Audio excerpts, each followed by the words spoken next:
Donc, bienvenue à ce talk sur le béton ciré. Attendez, on a un joli titre, béton ciré, regard croisé sur la matière. Je vous présente, donc, c'est une discussion entre Marie Grindel, qui est la fondatrice de Mercadier, et le duo des Éjus, Julien et Hélène, que vous connaissez peut-être, et qui sont justement de grands adeptes du béton ciré et qui vont pouvoir nous partager leur expérience. On va vraiment parler du côté autour de l'inspiration, mais aussi tout le côté pratique qui, j'imagine, vous intéresse aussi beaucoup. Voilà, on va essayer de balayer le plus de sujets possible, mais n'hésitez pas, parce qu'après, il y a un temps de questions-réponses. Comme vous êtes des pros, si vous avez des questions précises, à les noter, ou toute l'équipe se tiendra à votre disposition après. Peut-être que Marie, on peut commencer avec toi. Alors Marie, du coup, tu as ton micro, c'est bon? Dans ce micro factice, on n'entend rien, mais c'est très bizarre. D'accord. Est-ce que tu peux nous rappeler ce qu'est du béton ciré? Alors, c'est du ciment teinté? Alors, en ce qui nous concerne en décoration, ça n'est ni du béton, ni ciré vraiment. Donc, c'est un terme un peu générique auquel on fait tous référence parce qu'on connaît l'univers de cette matière-là, de ces matières, parce qu'il y a plusieurs types de béton ciré. Donc, ce terme générique, en fait, recouvre plutôt...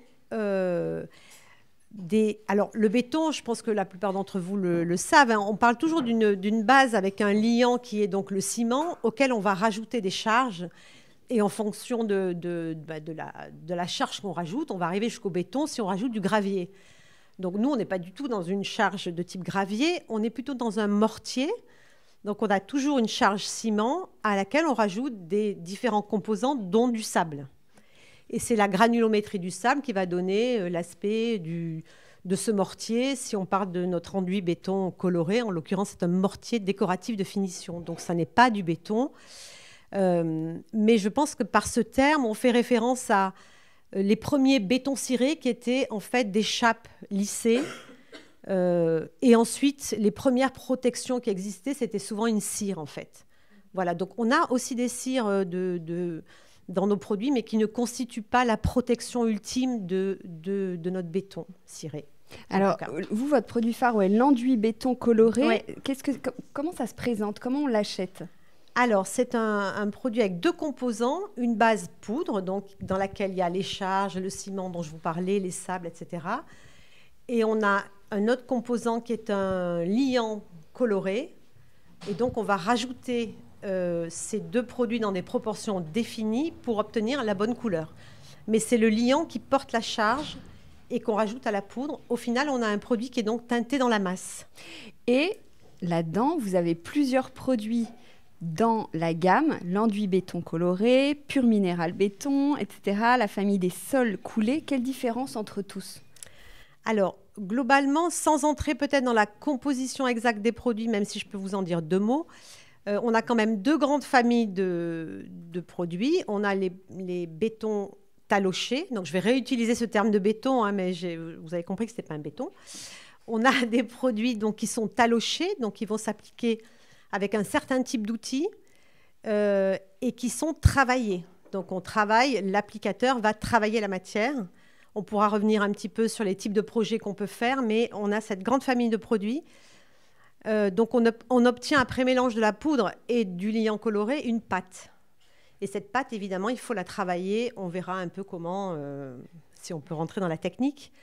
Et l'autre grande famille, c'est plutôt des produits coulés, donc qui sont plus liquides une fois qu'on a mélangé et qui servent principalement à faire des surfaces verticales, horizontales, donc des sols, en fait. Voilà. Je ne sais pas si c'est clair. Mais... Est-ce que c'est clair? Oui, je pense. Vous travaillez beaucoup le béton ciré. C'est un matériau qui est important dans votre travail? Non, c'est vrai que c'est quelque chose qu'on utilise beaucoup. Quand on a préparé un peu ce talk, on s'est rendu compte finalement qu'on l'utilisait presque dans tous nos projets parce que c'est une matière très facile à amener dans une composition. C'est quelque chose quand même assez neutre à l'œil. Sauf si on part sur de la couleur, mais en tout cas, c'est quelque chose qui à la fois apporte de la matière, qui a ce grain, ce toucher qu'on aime en fait vraiment dans dans notre travail, c'est vrai qu'on aime beaucoup utiliser des matériaux, des vrais matériaux, que ce soit de la pierre, que ce soit du vrai bois, etc. Donc pour nous, c'est hyper important aussi de pouvoir amener une minéralité, et c'est souvent le béton ciré qui revient très souvent dans nos choix. Et qu'est-ce que ça apporte à une pièce? Quelle atmosphère? Je dirais que c'est quelque chose de très apaisant. C'est vrai que nos clients, souvent, quand on leur propose ça, c'est ce qu'ils aiment en fait dans le béton ciré, ce côté très enveloppant. Je pense qu'on le voit aussi là, dans la boutique ici. On se sent vraiment enveloppé par cette matière, ce côté matiéré, ce côté très doux et chaud à la fois. Donc je pense qu'il y a ça. Il y a aussi le côté sans joint. Je dis ça parce qu'il y a des clients, par exemple, quand on parle d'une salle de bain qui n'aiment pas les joints, on a déjà eu des cas de figure comme ça. Et c'est vrai que le côté sans joint fait qu'on n'a pas de limite d'espace dans l'espace. Par exemple, quand on va l'appliquer à la fois au sol et sur les murs, on a vraiment ce côté, sur certaines photos, c'est assez troublant, on n'a pas de limite spatiale, et ça, je trouve ça hyper intéressant aussi avec ce matériau.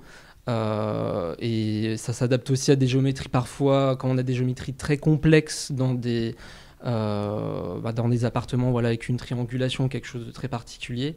En géométrie, c'est une matière aussi, le fait de ne pas avoir de joints, c'est hyper intéressant parce qu'on ne va pas donner un sens à la pièce en fait.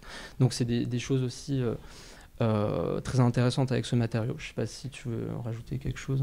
Ce qu'on aime et ce qu'on aussi on valorise, c'est l'aspect tactile du béton. Les gens souvent ont peur que ce soit froid, et en fait souvent nous on a des clients qui nous disent, on est hyper surpris et très agréablement surpris que en fait c'est très doux, on a envie de marcher pieds nus tout le temps. On a beaucoup de clients qui nous disent ça, et c'est vrai qu'il y a un côté à la fois apaisant dans l'ambiance, l'atmosphère, mais aussi dans le bien-être. Nous on est très sensible à ce côté jouer sur les textures, et le côté tactile est hyper intéressant pour nous à travers le béton ciré, notamment dans la gamme EBC où on a vraiment ce grain et ce toucher qui est vraiment spécifique à cette matière. Marie, tu veux compléter quelque chose? Je crois que presque tout a été dit. En tout cas, on est assez d'accord sur le rendu, en tout cas dans l'espace. C'est vrai que je crois que le fait de pouvoir effectivement traiter son sol et son mur sans joint avec la même matière, ça donne une perception des volumes, sans même parler des rajouts de couleurs, etc. Mais ça donne une perception des volumes qui est complètement différente d'un autre espace où on aurait une matière au sol, une matière au mur, etc., qui peut être très beau aussi. Mais je crois que c'est cette faculté de un peu repousser les limites de l'espace. En parlant d'espace, le béton ciré, ce n'est pas que gris. Il y a toute une palette de couleurs que vous avez travaillées. Il y a combien de couleurs? Alors, on a sur nos nuanciers disponibles, on a plus de 100 couleurs aujourd'hui sur le BC, mais si je rajoute les coulées, on a beaucoup plus. Et on a surtout en bibliothèque ou en archive un nombre incalculable de couleurs, puisque je pense que ça, c'est un point qui peut vous intéresser. On fait beaucoup de couleurs à la demande. Voilà, sur mesure, on crée des couleurs. Vous avez un matériau, vous voulez... alors là, je suis en train de me faire... non, il n'y a personne du labo ici, mais je vais me faire huer. Non, on le fait tout le temps, en fait. Vous avez une référence couleur que vous voulez, et ça peut être un râle, ça peut être... évidemment, on a de très belles couleurs dans notre existante, mais parfois, les contraintes d'un chantier font que vous voulez un râle... dans une de nos matières, on va travailler, on va d'abord vous dire si c'est faisable ou pas en fonction de la charge du ciment, de la couleur du ciment, etc. On commence à avoir l'habitude de pouvoir répondre rapidement pour dire si c'est possible ou pas. Et ensuite, on travaille la couleur pour le chantier. On le fait aussi pour toutes nos matières, pour la peinture, pour la chaux, mais on le fait beaucoup en béton. Et vous avez des teintes fétiches ou plus faciles à travailler, je ne sais pas? Alors évidemment, on a des teintes fétiches, mais ça dépend vraiment de où on va l'appliquer, dans quelle pièce, quels matériaux on les associe. En général, au sol, pour avoir une grande fluidité, nous, on est adepte quand même des teintes claires et naturelles. Donc, on connaît très bien la gamme EBC, donc du coup, je vais parler plutôt de la gamme EBC. On adore Coco Milk ou Amande, Donc Cocomille qui a un côté plus gris, très clair, et puis Amande qui a un côté beaucoup plus beige, plus chaud. Donc encore une fois, ça dépend un peu de la lumière et des matériaux qu'on associe. Mais ce qu'on trouve intéressant aussi, c'est de mettre l'accent sur un élément dans l'architecture, par exemple un escalier ou un îlot, une table. Là, du coup, on va plus oser des couleurs, évidemment du rose. Nous, on est très adeptes du rose, donc le pompadour ou écume. Mais on peut très bien aller sur du terracotta. On adore Mignon, par exemple, ou du verre. Voilà, Cappadoce, je sais qu'on avait utilisé pour un grand îlot. Et du coup, tout de suite, ça fait une touche de couleur. Et voilà, on aime bien jouer sur ces différentes teintes, mais voilà, on aime bien toujours utiliser une teinte différente selon les projets. Et tu parlais des matériaux. Avec quels matériaux c'est plus facile de l'associer ou avec lesquels vous le faites régulièrement? On dirait avec tout, en fait. Enfin, vraiment, quand on imagine des compositions dans nos projets, c'est un matériau qui revient très très souvent parce que finalement, quand on va associer deux matériaux et qu'on se dit avec quoi il pourrait aller, le béton ciré, ça va quand même facilement avec tout, parce que c'est assez neutre et que, par exemple, quand on va voir, je sais pas, on imagine un calpinage de carrelage assez complexe, d'un seul coup, on va pouvoir adoucir et calmer un peu l'ambiance si là je parle par exemple d'une salle de bain, mais dans un sol par exemple, un calpinage très particulier, on va se dire dans tous les murs et même dans la douche on met une béton ciré, ça marche forcément, enfin ça marche à tous les coups. Je trouve qu'il n'y a pas de grosse erreur qu'on peut faire avec le béton ciré, et c'est cette versatilité que je trouve hyper intéressante dans ce matériau. Alors Marie, comment on l'applique? Il y a différentes techniques, je crois. Alors, si vous avez... alors, je vais essayer d'être à la fois rapide et comment est-ce qu'on l'applique? Si on parle, donc je reviens à mes deux grandes familles de béton, hein, donc ce qui sont talochés et puis les coulés. Si on parle de l'outil qu'on va utiliser, donc une fois qu'on a fait son mélange, le BC et le PMB, dont je n'ai pas parlé tout à l'heure, mais qui tient un enduit taloché dans lequel on a rajouté de la chaux. Donc il a aussi un autre aspect esthétique, mais en termes d'application et d'utilisation, on est à peu près dans le même domaine. On l'applique, alors après préparation des supports, etc., on reviendra peut-être sur ce point, mais c'est un enduit qui s'applique à la taloche, enfin le platoir, ou une lisseuse souple qu'on appelle aussi le Parfait Lisse, mais Parfait Lisse, c'est une marque. Et donc, on va travailler sa matière. Nous, ce qu'on préconise le plus souvent, c'est, dans la plupart des cas, c'est un travail qui se fait en 3 couches. La première couche est une couche de base qui va servir de base, hein, de support. Et ensuite, les deux couches suivantes se font frais dans frais pour obtenir... donc, frais dans frais, c'est-à-dire qu'on n'attend pas que la couche soit complètement sèche avant de faire la couche de finition.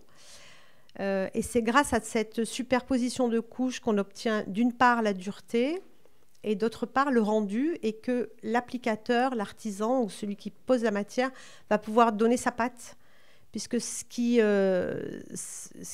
fait la particularité des enduits talochés, donc comme le BC ou le PMB, c'est que le geste de l'applicateur, donc on l'écrit sur toutes nos brochures, le geste de l'applicateur va faire varier un petit peu parfois la couleur, mais surtout le rendu, le nuançage. Donc nous, on préconise toujours, quand on veut faire un gros chantier, de demander à l'applicateur de faire une planche échantillon, parce qu'il va montrer la matière, mais il va aussi montrer sa patte. Et certains vont préférer... alors c'est très curieux, parce que les goûts du client final peuvent être complètement différents. Certains aiment que ce soit très uniforme. Donc, ils ne veulent pas voir de coups de taloche, et d'autres, au contraire, ont envie que ce soit nuancé. C'est ce qu'ils recherchent dans la matière. Donc, tout ça se discute avec la personne qui va appliquer.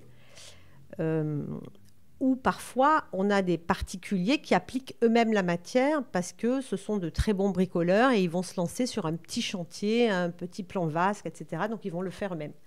Ce n'est pas la majorité des cas, hein. Il faut passer par un expert. Quel type d'expert? Il y a des experts en béton ciré. Qui peut poser Alors, il n'y a pas d'experts qui naissent experts en béton ciré. Mais en général, il y a des... En fait, la plupart du temps, c'est soit des peintres qui vont se mettre à cette matière, parce qu'il y a des proximités dans le geste, notamment l'enduit de lissage, par exemple, qu'on utilise en préparation des fonds pour la peinture. Le geste d'application pourrait ressembler, à l'exception du grain. Il y a plus de grains dans nos matières, mais il y a quand même une proximité et une connaissance du geste qui est assez naturelle. Après, il faut avoir un sens du beau, du geste, je reviens à ça, de plus les particularités techniques de préparation, etc. Mais donc, qui devient expert en béton, c'est quelqu'un qui aime la matière et qui a envie de bien la travailler. Donc, on a, nous, dans nos 2 showrooms, enfin, on en a d'autres, mais dans les 2 showrooms parisiens, on a des contacts privilégiés d'artisans. Je ne sais pas s'il y en a ce soir qui sont venus. Voilà, ils sont là, qui travaillent souvent cette matière et qui, du coup, par la force des choses, la travaillent mieux. Et puis, il faut l'aimer, il faut avoir le sens de la finition, il faut... Donc, la plupart du temps, oui, c'est des peintres qui ont un goût pour la déco, ou ça peut être des entreprises un peu plus généralistes qui se sont mis à cette matière et qui du coup, ont une appétence, ont de la demande, etc. et ont développé un certain savoir-faire. Est-ce que tu veux revenir un peu plus sur la préparation et notamment sur les supports ? Oui, alors je pense que c'est une question qui va peut-être venir plus tard, ou je ne sais pas si... en fait, le béton n'est pas un cache-misère. Donc, c'est là que vient la préparation des fonds qui est fondamentale. Puisqu'on l'a dit tout à l'heure, c'est un produit qui est sans joint. Donc, il faut que le fond soit très bien préparé. Mais je pourrais dire ça pour une peinture aussi. En général, si on ne fait pas une bonne reconnaissance du fond, si on n'analyse pas s'il y a une tache d'humidité et qu'on ne s'en soucie pas, on va avoir un problème avec sa peinture. Avec le béton, on a besoin de vraiment préparer, avoir le bon produit. Je pense que vous êtes au bon endroit. Le bon conseil. Je pense que c'est fondamental d'être bien conseillé sur l'état du chantier et qu'on puisse vous dire non, c'est mieux de ne pas faire, c'est mieux de faire un peu différemment, etc. Et puis, effectivement, le bon applicateur, le bon geste, le bon outil. Enfin, il y a beaucoup de facteurs qui vont contribuer à la réussite du projet. Vous avez une manière spécifique de l'appliquer dans vos projets sur les chantiers ?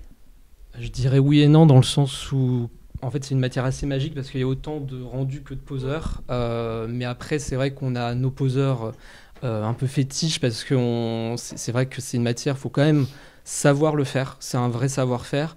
Comme tu le disais tout à l'heure, en fait, nous, au fil des années, on a eu plein de cas de figure. On a qui sont vraiment spécialisés là-dedans. Il y en a qui, avec le temps, où c'est des entreprises générales, se sont spécialisées là-dedans parce qu'on leur a fait cette demande et qui sentent qu'il y a de plus en plus de demandes aussi de par leurs clients. Mais en général, je trouve quand même que les clients veulent un rendu quand même assez doux, assez nuageux. On a eu des fois des clients qui voulaient même pas du tout, mais quand je dis pas du tout, là c'est vraiment un exemple, mais vraiment pas de côté matiéré. On dit c'est pas possible. À un moment donné, il faut qu'on ressente le geste aussi de l'artisan. Et donc ça parfois pose problème aussi parce que ce côté nuageux, il est bien, mais je trouve que ce qui est beau dans cette matière, c'est de ressentir la main de l'artisan. C'est ça qui est génial dans cette matière. Et nous, c'est ce qu'on prône dans notre métier, dans notre travail. C'est vraiment le travail de belle matière, de sentir les irrégularités. Il faut l'accepter aussi. Et ça, c'est pas toujours le cas de tous les clients. Et on essaie d'avoir une vraie pédagogie aussi en amont avec eux pour bien leur expliquer qu'est-ce que le béton ciré. Parce que je pense qu'aujourd'hui, sur les réseaux sociaux, sur toutes les images dans les magazines, les gens voient ça, se disent ça va être génial chez moi, mais en fait, ça ne peut pas s'appliquer partout. Il faut bien prendre en considération quand même le bâti, où est-ce qu'on s'insère, est-ce que c'est pertinent de le faire ou pas. Donc je pense que tout ça, il faut le prendre en compte et il faut accompagner le client vraiment là-dedans. Oui, comment vous le présentez à vos clients ? Comment vous les motivez à utiliser du béton ciré ? Après, comme tu le disais, quand on est dans un bâti ancien, type haussmannien, avec un un plancher en bois, souvent on leur dit que c'est pas forcément une bonne idée parce que ça bouge beaucoup. On leur dit qu'il y a des micro-fissures qui vont apparaître et tout de suite ça leur fait peur. Mais ça fait partie quand même de la matière, il faut l'accepter. Mais nous, souvent, on le préconise dans des bâtis un peu plus récents, type années 70 ou dans des lofts. Notamment, on a beaucoup d'exemples où on a une bonne chape de béton. Dessus, ils ont posé un carrelage basique qui est bien posé et qui sonne pas creux. Et on leur dit, là, il y a une bonne solution pour améliorer à moindre coût votre sol. Sans tout déposer, c'est d'appliquer le béton ciré dessus et ça donne une matière vraiment, un fini continu et hyper fluide que nous on aime beaucoup et qu'on trouve qui marche bien avec ce type de bâti un peu plus moderne. Et au contraire, tu parlais d'haussmannien, dans le haussmannien justement, on essaye quand même de plutôt... déjà dans l'haussmannien, on a quand même souvent du parquet qu'on va conserver, mais c'est pas forcément le bâti dans lequel il faut le faire. Par contre, on va quand même le faire dans des plus petits espaces. C'est pas parce qu'on est dans un haussmannien qu'on peut pas le faire dans une salle de bain, dans une cabine de douche, ou dans une cuisine ou même sur un îlot. Donc ça veut pas dire qu'on peut pas le faire, c'est juste qu'il faut pardon, je parlais sur un sol continu dans une pièce de vie quelque chose comme ça. Oui, alors quel type de projet on peut faire avec du béton ciré? C'est très large, mais quelle pièce on peut faire autant des plans de travail, la douche, le sol c'est une question pour vous trois. Je pense qu'on le voit à la fois à travers nos projets et aussi dans la boutique. En fait, ça s'applique vraiment partout. C'est ça qui est génial. Nous, c'est vrai qu'on l'applique énormément donc, sur des sols, dans des bâtis un peu plus récents, type années 70 et loft, comme tu as dit. Mais c'est vrai que nous, dans les salles de bain, on le fait beaucoup. Et d'ailleurs, ça surprend aussi beaucoup de gens, même encore récemment sur les réseaux, qui nous demandent mais est-ce que ça s'applique dans la salle de bain? Est-ce que c'est bien dans une douche? Et on dit bah oui, carrément. Mais c'est encore, je pense, ça montre qu'il y a une vraie pédagogie là-dessus. Parce que justement, je pense que les gens, ils savent pas forcément que... un carrelage c'est rassurant. Encore une fois, le béton ciré, il y a encore beaucoup de choses, je pense, à apprendre aux clients. Et nous, justement, on dit dans une douche, au contraire, pour l'avoir chez nous et pour l'avoir fait dans plein de projets, je trouve que ça marche super bien parce qu'il n'y a pas de joint. Donc à l'entretien, si c'est bien fait, qu'on a le bon vernis, etc., je trouve que dans le temps, en fait, c'est génial en fait en termes d'entretien. Il n'y a pas de joints qui vont s'encrasser, il n'y a pas de... ça ne craint pas l'humidité? Donc grâce au vernis, non, justement. Si le vernis a bien été appliqué, t'en parleras sûrement mieux que nous, mais le vernis fait que c'est bien protégé. Ouais. Oui, alors en fait, c'est vrai que les premiers projets, quand nous, on analyse un petit peu les projets qu'on réalise avec nos clients, c'est vraiment en tout cas l'EBC est la star des salles de bain. Et la star de la douche. Donc c'est vraiment le premier projet dans lequel on intervient, pour lequel on demande nos produits, même si c'est vrai que c'est pas toujours connu, mais bon, ça commence en fait. C'est vrai que l'absence de joint est quand même un vrai plus dans une douche.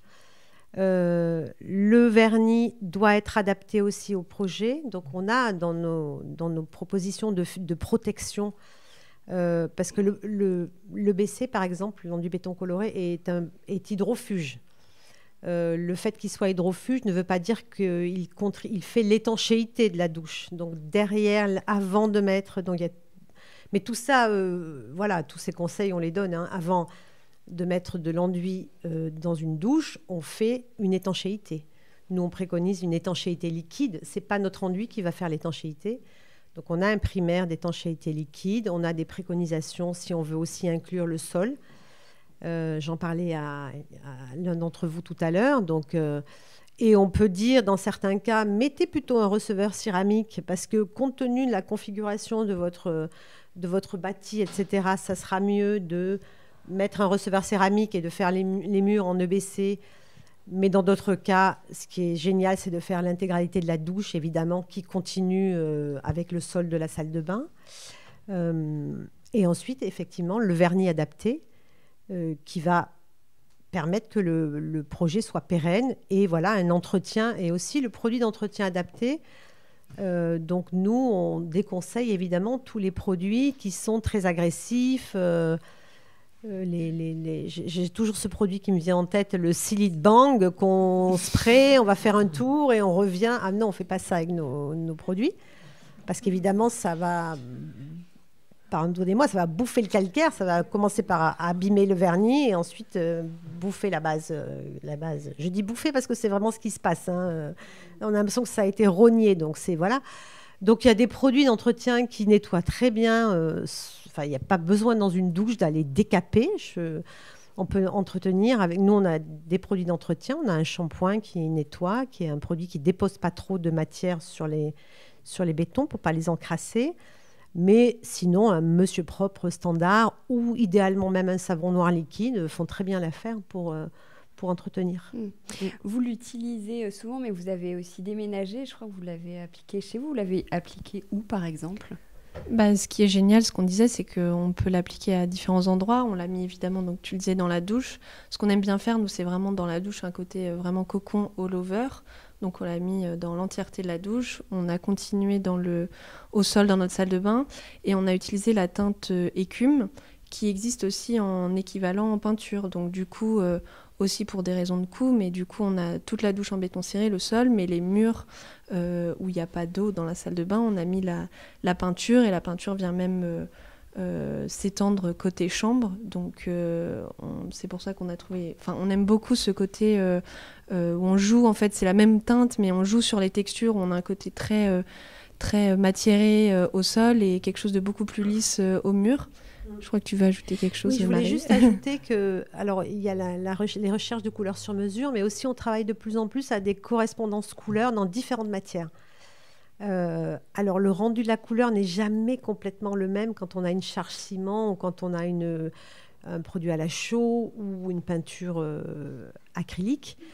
Mais évidemment, on fait des correspondances au plus près et c'est vrai que ça permet, dans une même couleur, d'avoir une espèce de palette de matière. Et c'est quelque chose... On est en train progressivement de convertir toutes nos couleurs. Alors, ce n'est pas terminé, mais toutes nos couleurs dans toutes les matières quand c'est possible, évidemment, parce que chaque matière a ses contraintes.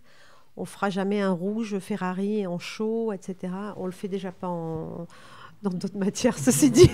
Mais voilà, il y a des limitations à ça, mais c'est vrai que ça permet de jouer dans la même couleur, dans des matières différentes, et c'est sympa. Non, puis c'est bien d'avoir cette flexibilité, parce qu'encore une fois, pour des raisons de coût, il ne faut pas oublier que poser du béton ciré, ça a quand même un certain coût. Ça dépend aussi des poseurs, mais aujourd'hui, sur Paris, je pense qu'on a environ 200 € du mètre carré. Enfin, peut-être, je ne sais pas, mais en tout cas, c'est un peu la moyenne, voire plus maintenant. Enfin, donc, il y a un peu de tout. Donc, je trouve que de pouvoir jouer là-dessus, jouer sur la peinture et tout en ayant, encore une fois, ce côté all-over, c'est très chouette. Enfin, en tout cas, nous, on aime bien... Mais sans aller dans la correspondance exacte, même dans notre salon, on a joué sur un béton RBX, donc beaucoup plus lisse. Mais par contre, sur la cheminée et sur une banquette, on a mis un EBC. Et on aime bien vraiment avoir ce côté, jouer encore une fois sur les textures, avoir le côté lisse et beaucoup plus matiéré pour mettre en valeur un élément, mais toujours en restant dans des teintes assez proches et naturelles comme on aime bien, puisque nous, on a un style assez épuré. Mais c'est ça qu'on aime bien, c'est cette flexibilité dans les différentes matières et avoir vraiment ce côté très subtil de jeu entre les différents types de béton. Oui, je fais une parenthèse rapport à vos projets, mais il y a le livre des jus qui est à l'entrée si vous voulez le feuilleter. Il y a plusieurs exemplaires, non mais parce que c'est vraiment intéressant de voir des exemples. Parfois, ça peut inspirer et donner envie aussi. Comment, en termes de style, comment on explique que vous l'utilisez de plus en plus ? C'est plus vous qui le proposez plus ou même les clients, ils ont envie de ça, ils cherchent quelque chose de différent ? Je pense qu'il y a un peu des deux. Je pense qu'on l'utilise depuis très longtemps, enfin depuis assez longtemps, mais je pense qu'il y a une vraie demande aujourd'hui.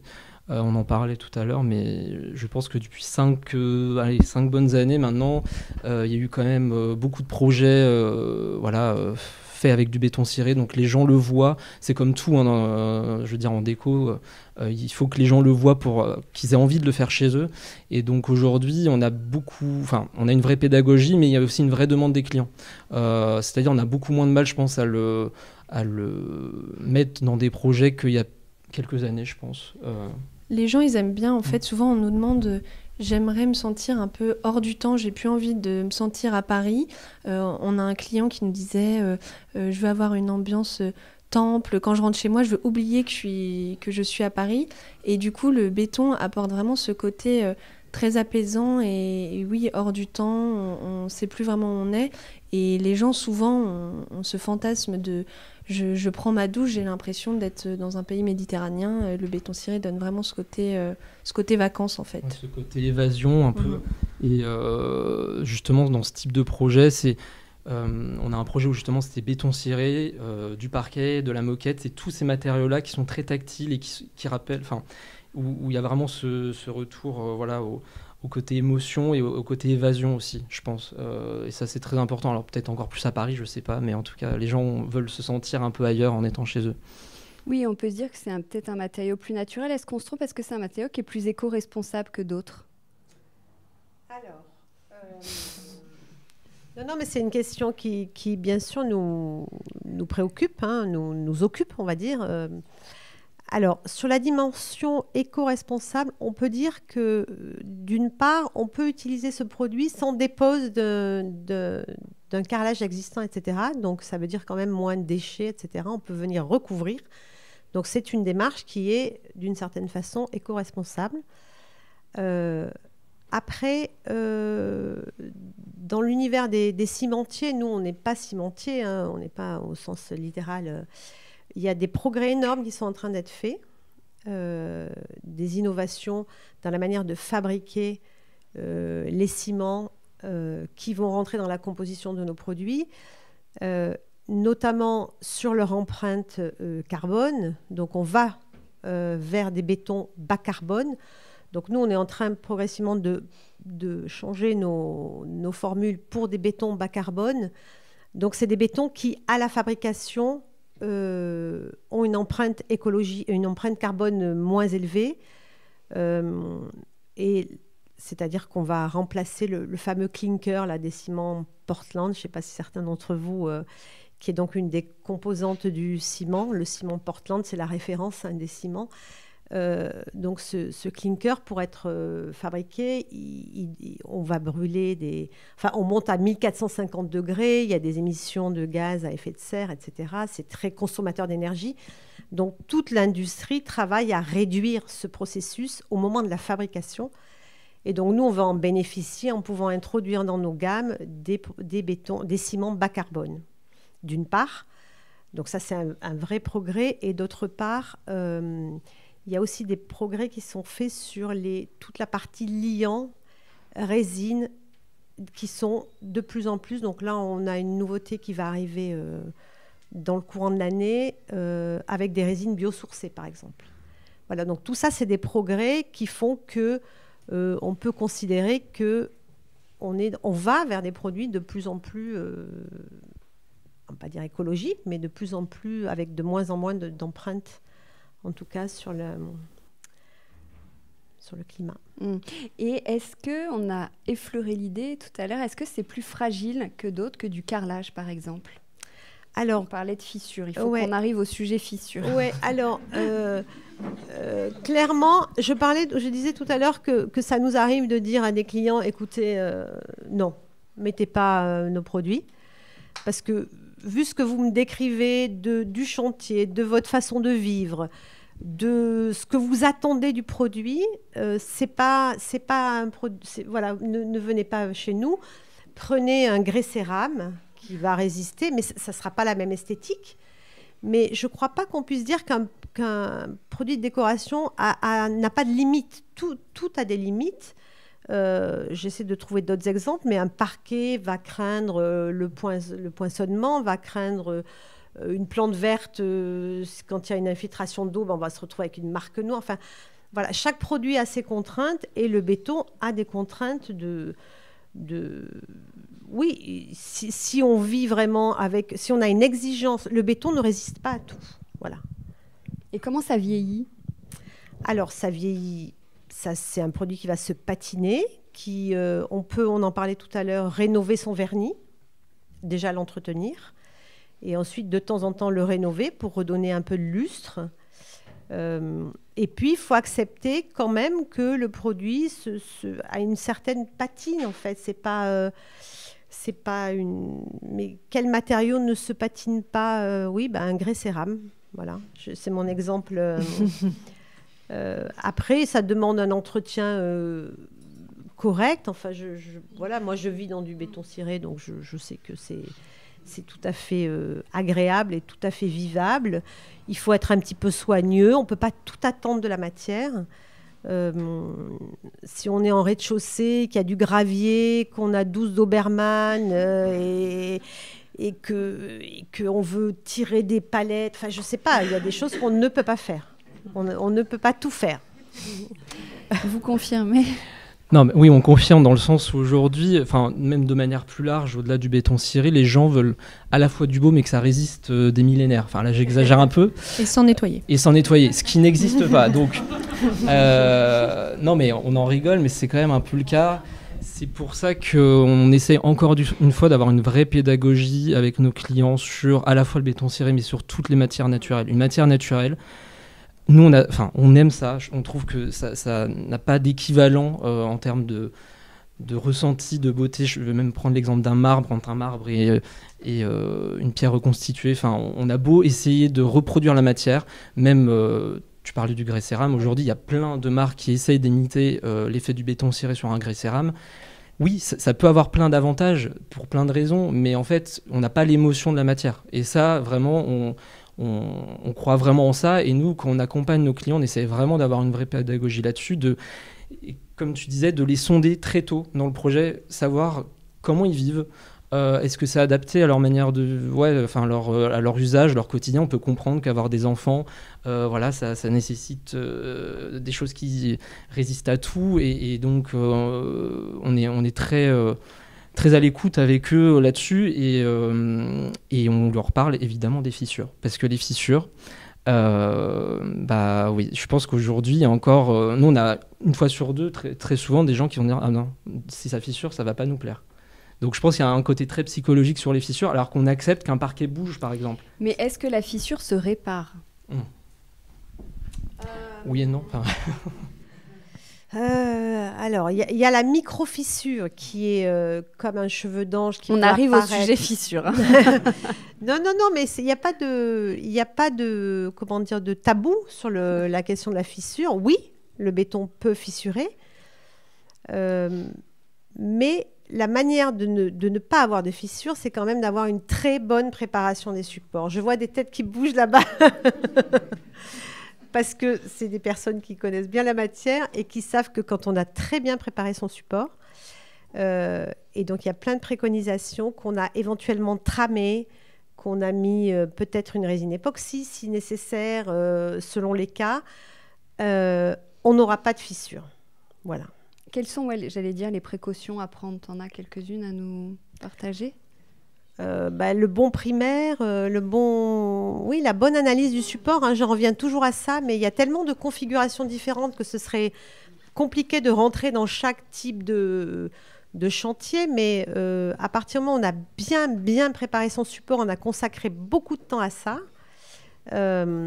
Après, la partie décorative, elle est les doigts dans le nez, j'allais dire. Enfin, moi, je ne sais pas appliquer, donc je ne vais pas dire ça, mais elle est plutôt facile. Là où on va faire la distinction entre un bon applicateur et un mauvais, c'est dans sa préparation des supports. Mais c'est pour ça que c'est hyper important de prendre quelqu'un qui a de l'expérience dans la matière.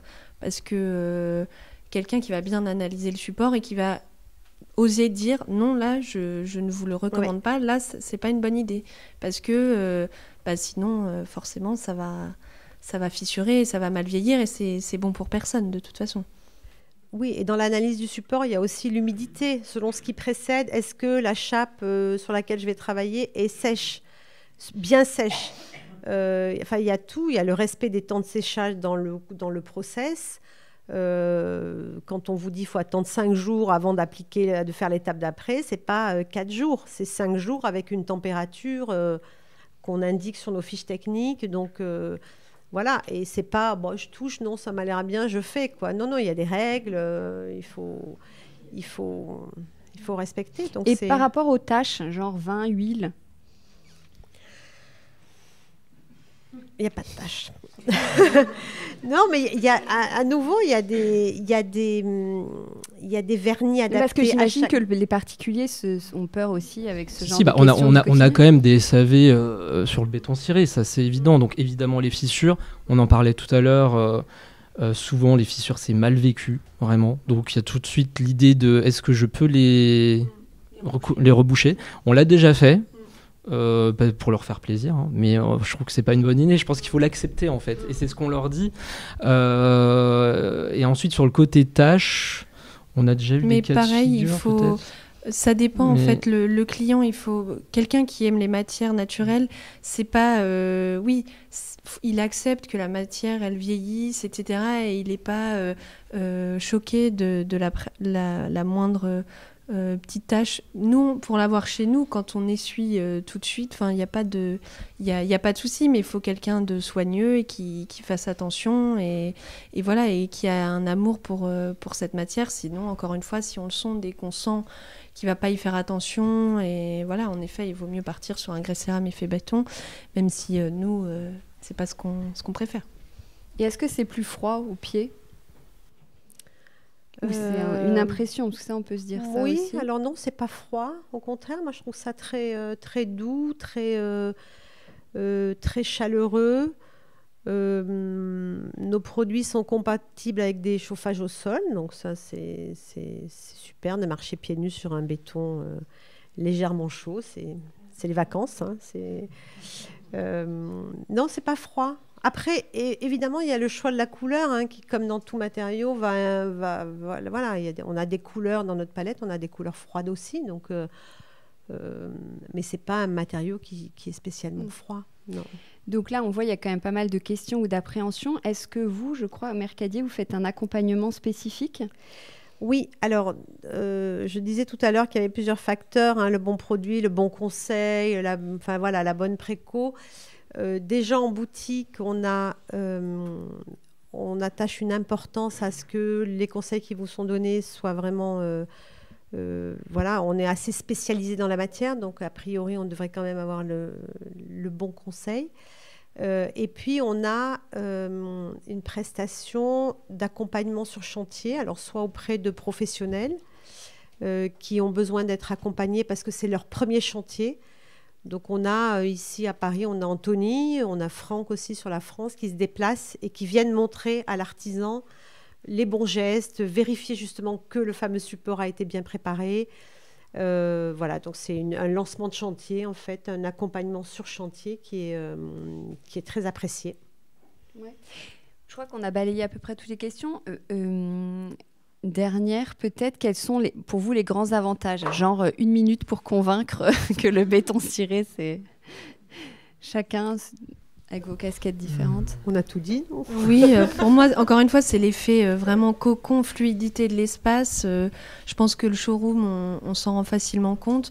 Aussi, détail que je vois et que nous, on fait beaucoup, c'est le côté pas de plainte, en fait, au mur. Et du coup, vraiment, comme tu disais, on brouille vraiment les limites entre mur et sol, et ça donne un côté hyper apaisant et qui peut permettre de sentir un espace beaucoup plus large.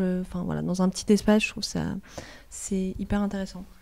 Le côté hors du temps, je pense vraiment. Je trouve que c'est pas un matériau qui est connoté par rapport à une époque. Par exemple, un parquet ou un carrelage, des fois ça va faire années 70. Tout de suite, c'est un parquet. Point de Hongrie, c'est connoté haussmannien. Voilà, mais un béton ciré, finalement, ça gomme un peu tout ça. Et je trouve ça super pour ça parce que ça crée vraiment cette ambiance qui est. Vraiment, encore une fois, qui invite à l'évasion, et je trouve ça très cool pour ça, le béton ciré. Oui, alors moi je suis assez d'accord, et je crois aussi, c'est vrai que le fait que ce matériau soit effectivement déconnecté de toute référence, alors évidemment on peut l'imaginer dans des projets très béton ciré, mais moi ce que j'ai particulièrement aimé dans le travail de Hélène et Julien, c'est que j'ai moi-même découvert des possibilités en me disant ah oui, ils ont fait ça, c'est fou quoi. J'aurais pas imaginé une tête de lit tout arrondie en verre Russul, je crois, ou Sheffield, ou je sais plus. Et c'est super. Et du coup, c'est un matériau, même après tant d'années, puisque ça fait quelques années quand même, je trouve que c'est un matériau qui se réinvente en fait, tout le temps en fait, et du coup qui n'est pas lié à une époque ou à un style, et voilà. Ok. Ça fait combien d'années? Ça fait 20 ans que Mercadier... Ça fait 20 ans, oui. Ouais. 2003. Un peu plus même maintenant, oui. Un peu plus, hein, Oui. ouais.